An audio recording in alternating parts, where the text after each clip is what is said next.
ಓಂ ಶಾಂತಿ. ಮಧುರಾತಿ ಮಧುರ ಶಿವ ಪರಮಾತ್ಮ ತಂದೆಯ ಮಧುರ ಮಹಾವಾಕ್ಯವನ್ನು ಕೇಳೋಣ.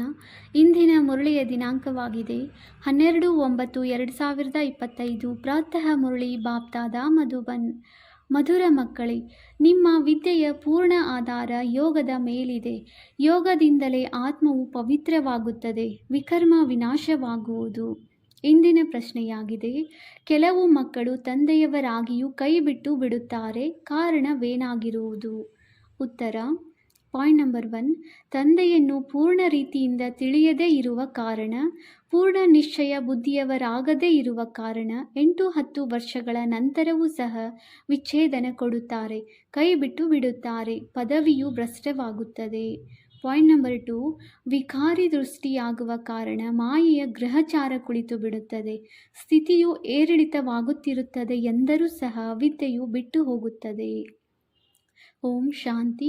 ಆತ್ಮಿಕ ಮಕ್ಕಳ ಪ್ರತಿ ಆತ್ಮಿಕ ತಂದೆಯು ತಿಳಿಸುತ್ತಿದ್ದಾರೆ, ನೀವೀಗ ತಿಳಿದುಕೊಂಡಿದ್ದೀರಿ, ನಾವೆಲ್ಲರೂ ಆತ್ಮಿಕ ಬೇಹದ್ದಿನ ತಂದೆಯ ಮಕ್ಕಳಾಗಿದ್ದೇವೆ. ಇವರಿಗೆ ಬಾಪ್ತಾದ ಎಂದು ಕರೆಯಲಾಗುತ್ತದೆ. ಹೇಗೆ ನೀವು ಆತ್ಮಿಕ ಮಕ್ಕಳಾಗಿದ್ದೀರೋ ಹಾಗೆಯೇ ಈ ಬ್ರಹ್ಮಾರವರು ಸಹ ಶಿವತಂದೆಯ ಆತ್ಮಿಕ ಮಗನಾಗಿದ್ದಾರೆ. ಶಿವತಂದೆಗೆ ರಥವು ಅವಶ್ಯವಾಗಿ ಬೇಕಲ್ಲವೇ? ಆದ್ದರಿಂದ ಹೇಗೆ ನೀವಾತ್ಮರಿಗೆ ಕರ್ಮ ಮಾಡಲು ಕರ್ಮೇಂದ್ರಿಯಗಳು ಸಿಕ್ಕಿವೆಯೋ ಹಾಗೆಯೇ ಶಿವತಂದೆಗೂ ಈ ರಥವಿದೆ, ಏಕೆಂದರೆ ಇದು ಕರ್ಮ ಕ್ಷೇತ್ರವಾಗಿದೆ, ಎಲ್ಲಿ ಕರ್ಮ ಮಾಡಬೇಕಾಗುತ್ತದೆ. ಆತ್ಮಗಳಿರುವ ಸ್ಥಾನವು ಮನೆಯಾಗಿದೆ, ಆತ್ಮಕ್ಕೆ ಅರ್ಥವಾಗಿದೆ. ನಮ್ಮ ಮನೆಯು ಶಾಂತಿಧಾಮವಾಗಿದೆ, ಅಲ್ಲಿ ಈ ಆಟವಿರುವುದಿಲ್ಲ, ದೀಪಗಳೇನೂ ಇರುವುದಿಲ್ಲ, ಕೇವಲ ನಾವಾತ್ಮರಿರುತ್ತೇವೆ. ಇಲ್ಲಿಗೆ ಪಾತ್ರವನ್ನು ಅಭಿನಯಿಸಲು ಬರುತ್ತೇವೆ. ಇದು ಬೇಹದ್ದಿನ ನಾಟಕವಾಗಿದೆ ಎಂದು ನಿಮ್ಮ ಬುದ್ಧಿಯಲ್ಲಿದೆ. ಯಾರೆಲ್ಲ ಪಾತ್ರಧಾರಿಗಳಿದ್ದಾರೆಯೋ ಅವರ ಆದಿಯಿಂದ ಅಂತ್ಯದವರೆಗಿನ ಪಾತ್ರವನ್ನು ನೀವು ಮಕ್ಕಳು ನಂಬರ್ ವಾರ್ ಪುರುಷಾರ್ಥದನುಸಾರ ತಿಳಿದುಕೊಂಡಿದ್ದೀರಿ. ಇಲ್ಲಿ ಯಾವುದೇ ಸಾಧು ಸಂತ ಮೊದಲಾದವರು ತಿಳಿಸುವುದಿಲ್ಲ. ನಾವು ಮಕ್ಕಳು ಬೇಹದ್ದಿನ ತಂದೆಯ ಬಳಿ ಕುಳಿತಿದ್ದೇವೆ. ನಾವೀಗ ಹಿಂತಿರುಗಿ ಮನೆಗೆ ಹೋಗಬೇಕಾಗಿದೆ. ಆತ್ಮವು ಖಂಡಿತವಾಗಿ ಪವಿತ್ರವಾಗಲೇಬೇಕಾಗಿದೆ. ಶರೀರವು ಇಲ್ಲಿಯೇ ಪವಿತ್ರವಾಗುತ್ತದೆ ಎಂದಲ್ಲ, ಆತ್ಮವು ಪವಿತ್ರವಾಗುತ್ತದೆ. ಯಾವಾಗ ಪಂಚತತ್ವಗಳು ಸತೋ ಪ್ರಧಾನವಾಗುವುದೋ ಆಗ ಶರೀರವು ಪವಿತ್ರವಾಗುವುದು. ಈಗ ನೀವಾತ್ಮಗಳು ಪುರುಷಾರ್ಥ ಮಾಡಿ ಪಾವನರಾಗುತ್ತಿದ್ದೀರಿ. ಅಲ್ಲಿ ಆತ್ಮ ಮತ್ತು ಶರೀರವೆರಡೂ ಪವಿತ್ರವಾಗಿರುತ್ತದೆ, ಇಲ್ಲಿ ಎರಡೂ ಪವಿತ್ರವಾಗಿಲ್ಲ. ಆತ್ಮವು ಪವಿತ್ರವಾಗಿ ಬಿಟ್ಟರೆ ಈ ಹಳೆಯ ಶರೀರವನ್ನು ಬಿಟ್ಟು ಬಿಡುತ್ತದೆ, ಮತ್ತೆ ಹೊಸ ತತ್ವಗಳಿಂದ ಹೊಸ ಶರೀರವಾಗುತ್ತದೆ. ನೀವು ತಿಳಿದುಕೊಂಡಿದ್ದೀರಿ, ನಾನಾತ್ಮನು ಬೇಹದ್ದಿನ ತಂದೆಯನ್ನು ನೆನಪು ಮಾಡುತ್ತೇನೆಯೇ ಅಥವಾ ಇಲ್ಲವೇ? ಇದನ್ನು ಪ್ರತಿಯೊಬ್ಬರೂ ತನ್ನೊಂದಿಗೆ ಕೇಳಿಕೊಳ್ಳಬೇಕಾಗಿದೆ. ಎಲ್ಲವೂ ವಿದ್ಯೆಯ ಮೇಲೆ ಆಧಾರಿತವಾಗಿದೆ. ವಿದ್ಯೆಯಂತೂ ಸಹಜವಾಗಿದೆ. ಚಕ್ರವು ಹೇಗೆ ಸುತ್ತುತ್ತದೆ ಎಂಬುದು ಅರ್ಥವಾಗಿ ಬಿಟ್ಟಿದೆ. ಆದರೆ ಮುಖ್ಯವಾಗಿರುವುದು ನೆನಪಿನ ಯಾತ್ರೆಯಾಗಿದೆ. ಇದು ಗುಪ್ತವಾಗಿದೆ, ಆದರೆ ಕಾಣುವುದಿಲ್ಲ. ಇವರು ಬಹಳ ನೆನಪು ಮಾಡುತ್ತಾರೆ ಅಥವಾ ಕಡಿಮೆ ಮಾಡುತ್ತಾರೆ ಎಂದು ತಂದೆಯು ಹೇಳುವುದಿಲ್ಲ, ಬೇಕೆಂದರೆ ಇವರು ಜ್ಞಾನದಲ್ಲಿ ಬಹಳ ತೀಕ್ಷ್ಣವಾಗಿದ್ದಾರೆಂದು ಹೇಳಬಲ್ಲರು. ನೆನಪು ಸ್ಥೂಲವಾಗಿ ಕಾಣುವುದಲ್ಲ. ಜ್ಞಾನವನ್ನು ಬಾಯಿಂದ ಹೇಳಲಾಗುತ್ತದೆ. ನೆನಪಂತೂ ಅಜಪಾಜಪವಾಗಿದೆ. ಜಪ ಅಕ್ಷರವು ಭಕ್ತಿ ಮಾರ್ಗದ್ದಾಗಿದೆ. ಜಪ ಎಂದರೆ ಯಾರದೇ ನಾಮವನ್ನು ಜಪಿಸುವುದು ಎಂದರ್ಥ. ಇಲ್ಲಿ ಆತ್ಮವು ತನ್ನ ತಂದೆಯನ್ನು ನೆನಪು ಮಾಡಬೇಕಾಗಿದೆ.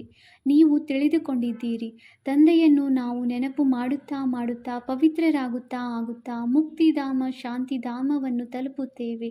ಈ ನಾಟಕದಿಂದ ಮುಕ್ತರಾಗಿ ಬಿಡುತ್ತೇವೆಂದಲ್ಲ. ಮುಕ್ತಿಯ ಅರ್ಥವಾಗಿದೆ ದುಃಖದಿಂದ ಮುಕ್ತರಾಗಿ ಶಾಂತಿಧಾಮಕ್ಕೆ ಹೋಗಿ ಮತ್ತೆ ಸುಖಧಾಮದಲ್ಲಿ ಬರುತ್ತೇವೆ. ಯಾರು ಪವಿತ್ರರಾಗುವರೋ ಅವರು ಸುಖವನ್ನು ಅನುಭವಿಸುವರು. ಅಪವಿತ್ರ ಮನುಷ್ಯರು ಅವರ ಸೇವೆ ಮಾಡುತ್ತಾರೆ. ಪವಿತ್ರರಿಗೆ ಮಹಿಮೆ ಇದೆ, ಇದರಲ್ಲಿಯೇ ಪರಿಶ್ರಮವಿದೆ. ಕಣ್ಣುಗಳು ಬಹಳ ಮೋಸ ಮಾಡುತ್ತವೆ, ಕೆಳಗೆ ಬೀಳುತ್ತಾರೆ. ಏರಿಳಿತಗಳಂತೂ ಎಲ್ಲರಿಗೆ ಆಗುತ್ತದೆ, ಎಲ್ಲರ ಮೇಲೆ ಗ್ರಹಚಾರವೂ ಹಿಡಿಯುತ್ತದೆ. ಮಕ್ಕಳು ತಿಳಿಸಬಹುದೆಂದು ಬಲೆ ತಂದೆಯು ಹೇಳುತ್ತಾರೆ, ಆದರೂ ಮತ್ತೆ ಹೇಳುತ್ತಾರೆ, ತಾಯಿ ಗುರು ಬೇಕು, ಏಕೆಂದರೆ ತಾಯಿ ಗುರುವಿನ ಪದ್ಧತಿಯು ನಡೆಯುತ್ತದೆ. ಮೊದಲು ತಂದೆಯರದಿತ್ತು, ಈಗ ಮೊಟ್ಟಮೊದಲು ಮಾತೆಯರಿಗೆ ಕಳಶವೂ ಸಿಗುತ್ತದೆ. ಮಾತೆಯರು ಬಹುತೇಕ ಮಂದಿ ಇದ್ದಾರೆ. ಕನ್ಯೆಯರು ಪವಿತ್ರತೆಗಾಗಿ ಶ್ರೀರಕ್ಷೆಯನ್ನು ಕಟ್ಟುತ್ತಾರೆ. ಕಾಮ ಮಹಾಶತ್ರುವಾಗಿದೆ, ಇದನ್ನು ಗೆಲ್ಲಿರಿ ಎಂದು ಭಗವಂತನೇ ತಿಳಿಸಿದ್ದಾರೆ. ರಕ್ಷಾಬಂಧನವು ಪವಿತ್ರತೆಯ ಸಂಕೇತವಾಗಿದೆ, ಇದಕ್ಕಾಗಿ ಅವರು ಶ್ರೀರಕ್ಷೆಯನ್ನು ಕಟ್ಟುತ್ತಾರೆ.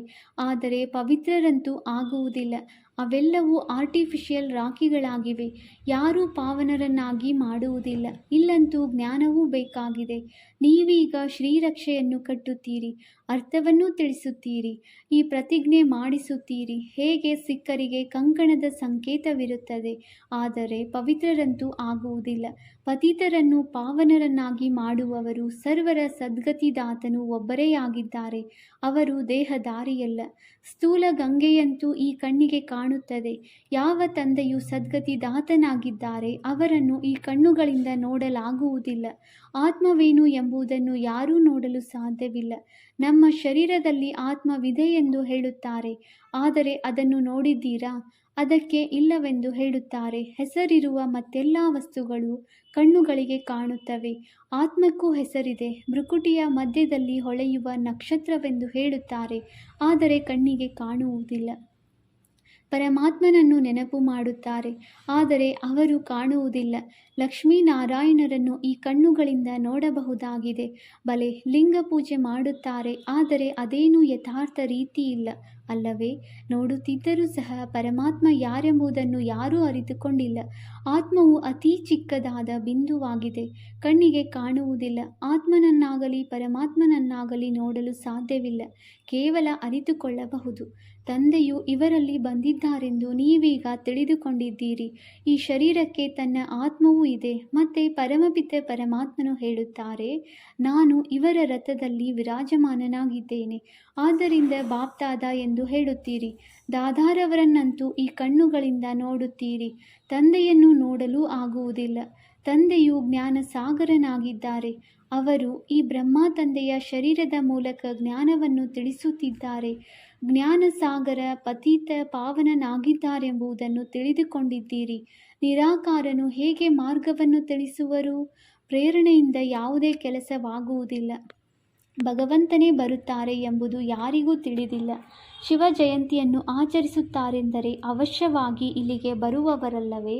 ನೀವು ತಿಳಿದುಕೊಂಡಿದ್ದೀರಿ. ನಮಗೀಗ ಅವರೇ ಓದಿಸುತ್ತಿದ್ದಾರೆ. ಇವರಲ್ಲಿ ಬ್ರಹ್ಮ ತಂದೆಯವರಲ್ಲಿ ಬಂದು ಓದಿಸುತ್ತಾರೆ.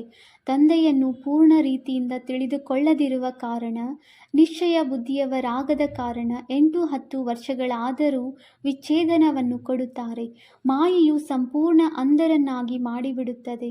ತಂದೆಯ ಮಕ್ಕಳಾಗಿಯೂ ಮತ್ತೆ ಬಿಟ್ಟು ಬಿಡುತ್ತಾರೆಂದರೆ ಪದವಿಯು ಭ್ರಷ್ಟವಾಗುತ್ತದೆ.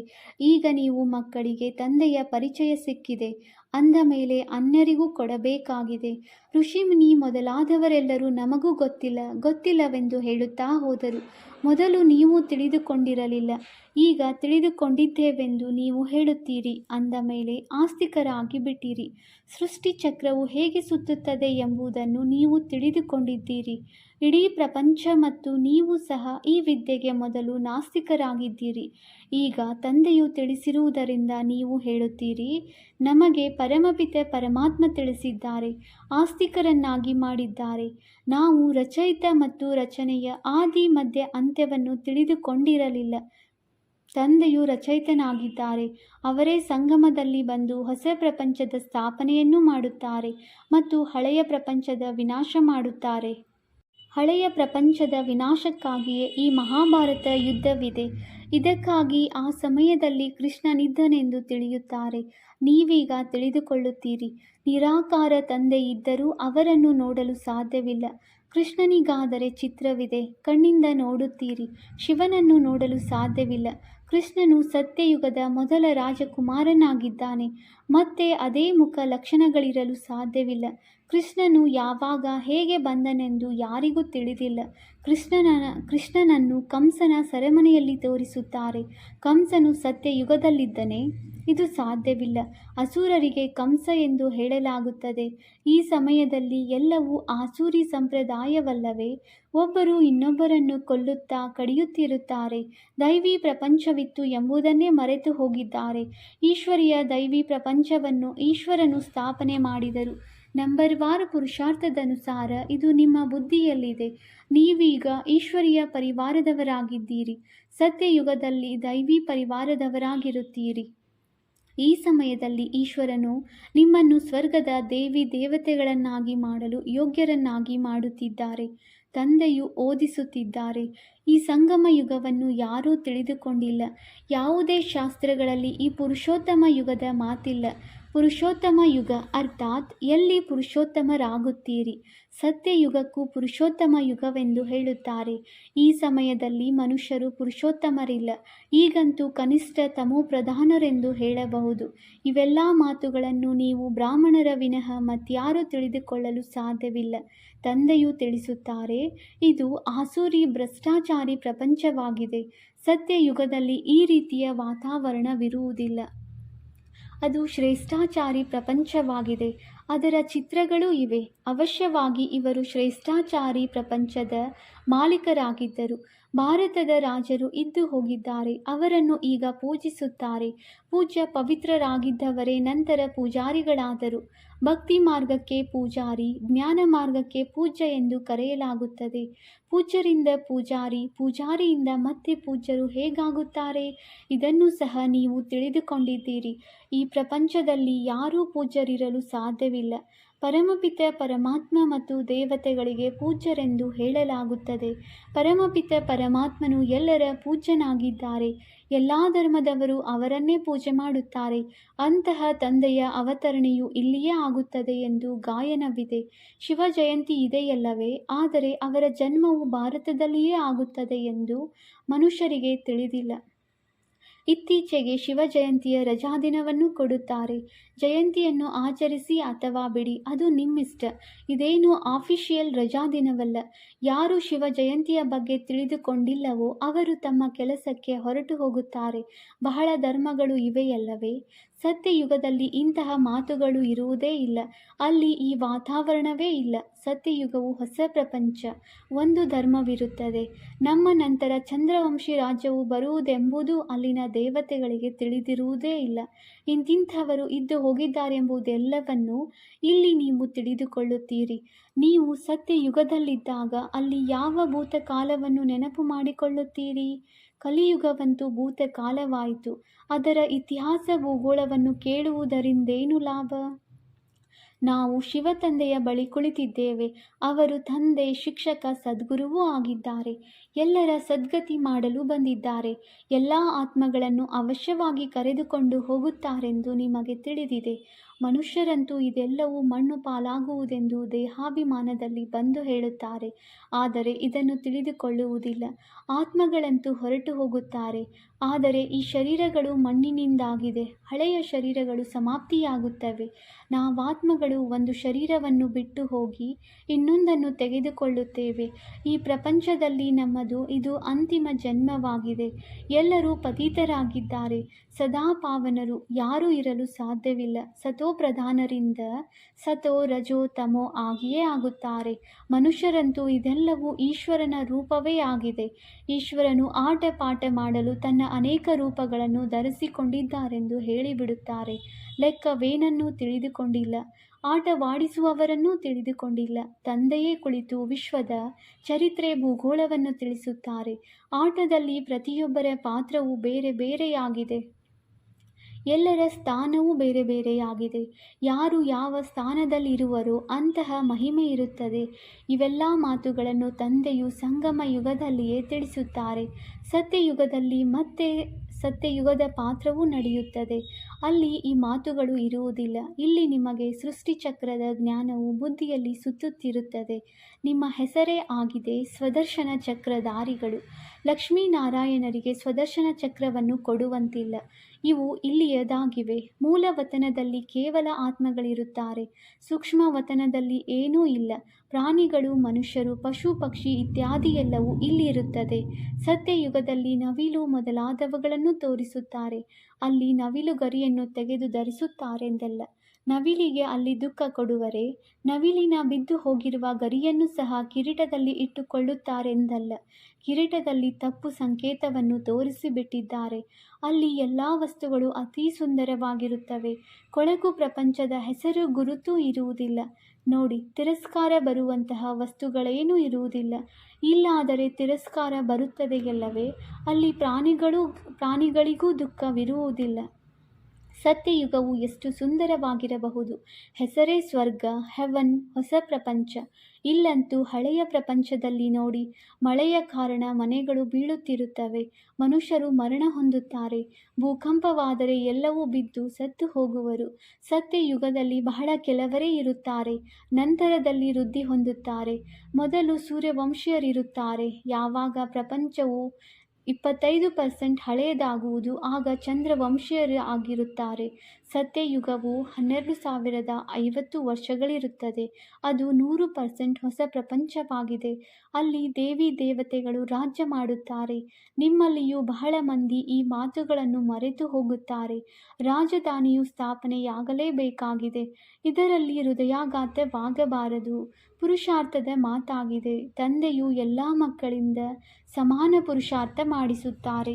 ನೀವು ತಮಗಾಗಿ ವಿಶ್ವದಲ್ಲಿ ಸ್ವರ್ಗದ ರಾಜಧಾನಿಯನ್ನು ಸ್ಥಾಪನೆ ಮಾಡುತ್ತೀರಿ ಅಂದಾಗ ನಾವು ಏನಾಗುತ್ತೇವೆಂಬುದು ತಮ್ಮನ್ನು ನೋಡಿಕೊಳ್ಳಿ. ಒಳ್ಳೆಯದು. ಮಧುರಾತಿ ಮಧುರ ಅಗಲಿ ಹೋಗಿ ಮರಳಿ ಸಿಕ್ಕಿರುವ ಮಕ್ಕಳ ಪ್ರತಿ ಮಾತಾಪಿತ ಬಾಪ್ದಾದಾರವರ ನೆನಪು, ಪ್ರೀತಿ ಹಾಗೂ ಸುಪ್ರಭಾತ. ಆತ್ಮಿಕ ಮಕ್ಕಳಿಗೆ ಆತ್ಮಿಕ ತಂದೆಯ ನಮಸ್ತೆ. ನಾವು ಆತ್ಮಿಕ ಮಕ್ಕಳಿಂದ ಆತ್ಮಿಕ ತಂದೆಗೆ ನೆನಪು, ಪ್ರೀತಿ ಹಾಗೂ ನಮಸ್ತೆ ನಮಸ್ತೆ ನಮಸ್ತೆ. ಧಾರಣೆಗಾಗಿ ಮುಖ್ಯ ಸಾರ. Point number 1. ಈ ಪುರುಷೋತ್ತಮ ಯುಗದಲ್ಲಿ ಸ್ವರ್ಗದ ದೇವಿ ದೇವತೆಗಳಾಗುವ ವಿದ್ಯೆಯನ್ನು ಓದಿ ಸ್ವಯಂವನ್ನು ಯೋಗ್ಯರನ್ನಾಗಿ ಮಾಡಿಕೊಳ್ಳಬೇಕಾಗಿದೆ. ಪುರುಷಾರ್ಥದಲ್ಲಿ ಹೃದಯಾಘಾತವಾಗಬಾರದು. Point number 2. ಈ ಬೇಹದ್ದಿನ ಆಟದಲ್ಲಿ ಪ್ರತಿಯೊಬ್ಬರ ಪಾತ್ರ ಮತ್ತು ಸ್ಥಾನವು ಬೇರೆ ಬೇರೆಯಾಗಿದೆ. ಹೇಗೆ ಯಾರ ಸ್ಥಾನವಿರುತ್ತದೆ ಹಾಗೆ ಮಾನ್ಯತೆ ಸಿಗುತ್ತದೆ.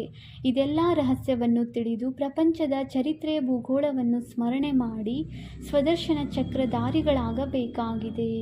ವರದಾನ: ತಂದೆಯ ಎಲ್ಲ ಶ್ರೀಮತವನ್ನು ಪಾಲನೆ ಮಾಡುವಂತಹ ಸತ್ಯ ಸ್ನೇಹಿ ಪ್ರಿಯತಮೇ ಭವ. ಯಾವ ಮಕ್ಕಳು ಸದಾ ಒಬ್ಬ ತಂದೆಯ ಸ್ನೇಹದಲ್ಲಿ ಲವಲೀನರಾಗಿರುತ್ತಾರೆ ಅವರಿಗೆ ತಂದೆಯ ಪ್ರತಿ ಮಾತು ಪ್ರಿಯವೆನಿಸುತ್ತದೆ. ಪ್ರಶ್ನೆ ಸಮಾಪ್ತಿಯಾಗಿ ಬಿಡುತ್ತದೆ. ಬ್ರಾಹ್ಮಣ ಜನ್ಮದ ಅಡಿಪಾಯ ಸ್ನೇಹವಾಗಿದೆ. ಯಾರು ಸ್ನೇಹಿ ಪ್ರಿಯತಮೆ ಆತ್ಮರಿದ್ದಾರೆ ಅವರಿಗೆ ತಂದೆಯ ಶ್ರೀಮತವನ್ನು ಪಾಲನೆ ಮಾಡುವುದರಲ್ಲಿ ಕಷ್ಟದ ಅನುಭವವಾಗುವುದಿಲ್ಲ.